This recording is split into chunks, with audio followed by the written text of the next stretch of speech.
Chapter 2. Finding the Pearl. Thomas graduated from Yale in September of 1805, just 2 months before his 18th birthday. He had one of the best educations the country had to offer. Now he needed a job. But before he looked for work, he had to ask himself what he was going to do with his life. Answering this question proved to be harder than he thought. Over the next few years, Thomas tried several different jobs. The first two started out well and promised a good future, but each time his old enemy, poor health, got in the way. One job was with an important law firm in Hartford. Thomas had all the makings of a good lawyer. He was quick to understand what a law meant and how it applied to the matter before him. He talked easily to clients, and they liked his openness and honesty. There was only one thing wrong. Some of the other lawyers in the firm were pipe smokers. After months of coughing his way through clouds of tobacco smoke, Thomas finally had to quit. His next position was a tutor at Yale. Thomas was happy to be back in familiar surroundings, but his cough still bothered him.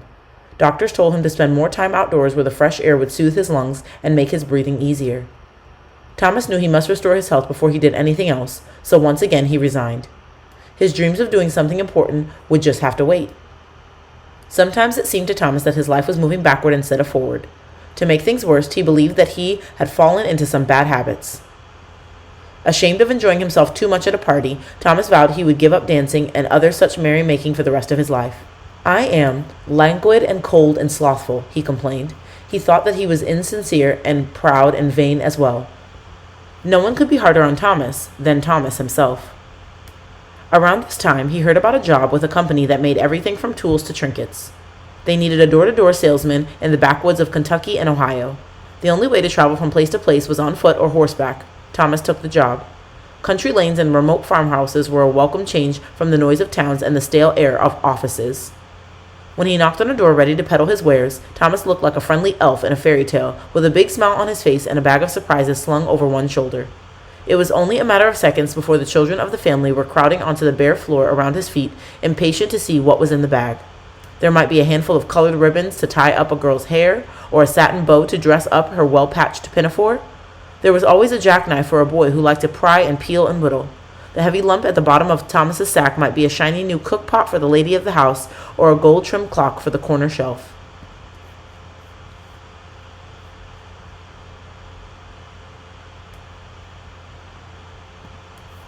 Most of the families Thomas visited were very poor. They raised their own chickens, grew their own vegetables, built their own cabins, and sewed their own clothes. They had only enough coins put away in the sugar jar to buy one or two small items. Thomas could never resist giving away a little something to each of the children, a set of brass buttons or a spool of silk thread. Thomas wondered why so many of the children he met weren't in school. "There's no teacher," they often explained. Perhaps their last one had come from Philadelphia or Boston and didn't like living in a shack in the woods. It would be a while before they could find another one. Very well then, thought Thomas, I will teach them myself. Thomas told the children stories from the Bible and tales of the early New England settlers. He drew maps of the 17 states and showed the children where they themselves lived. He made sure they could name the 4 presidents in order: George Washington, John Adams, Thomas Jefferson, and James Madison. One time, calling on a family who lived far from an inn or lodging house, Thomas was invited to spend the night. The children curled up in blankets on the floor, letting their visitor sleep in comfort on the feather bed. Thomas lay awake for a long time, listening to the quiet rhythm of the new clock. He had logged a year of door-to-door selling in the pages of his journal. Time was ticking away, and he hadn't yet found the really important thing that he was going to do with his life. When he awoke the next morning to the smell of smoked bacon and corn pone, Thomas thought of a story that his father used to tell him. It was a parable from the Bible, and he could still remember the words. "The kingdom of heaven is like unto a merchant man seeking a good pearl." It said, "Who, when he had found one pearl of great price, went and sold all that he had and bought it." Somewhere out there was Thomas's pearl, his life's work, his special mission, waiting to be discovered. Thomas was tired of thinking about the things he couldn't do because of poor health. From now on, he wasn't going to worry about what was, he was going to dream of what might be. During the winter of 1812, Thomas finally decided what he wanted to do. He was going into the ministry, where he could teach people and help them to find a better way of life. He studied for 2 years at Andover College in Massachusetts and earned his divinity degree. He was offered a church of his own in Portsmouth, New Hampshire, but he didn't have the strength for such a demanding job. Instead, Thomas settled for second best and became a traveling preacher, filling in wherever he was needed. This way, he was able to work when he felt strong enough and rest when he had to. Whenever he could, Thomas returned to Hartford to stay with his family. One beautiful summer day, he was resting on the front steps of the house on Prospect Street. He closed his eyes for a quick nap and drifted off into a daydream. A moment later, he was jarred awake by the sound of children laughing. Down the street, he saw Teddy, the youngest of his 9 brothers and sisters, dressed for play in summer breeches. Teddy was in the midst of a game of hide-and-seek, ducking and darting and shouting with his friends. Then Thomas noticed the little girl standing apart from the other children.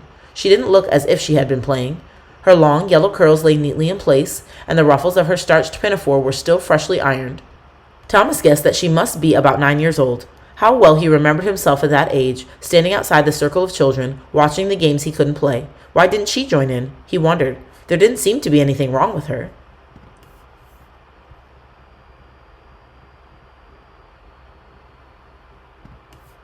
Thomas waved to Teddy, calling him away from the game. Who was the little girl, he wanted to know, and why wasn't she playing? Teddy explained that she was the daughter of Dr. Cogswell, who lived down the street. She was unable to hear or speak, so she didn't play with the other children. She didn't go to school with them either, because no one could teach her to read or write. She didn't even know her own name. And so it was that Thomas first saw Alice Cogswell. He didn't know it yet, because the idea hadn't quite begun to take shape in his mind. But in finding Alice, Thomas had found his pearl.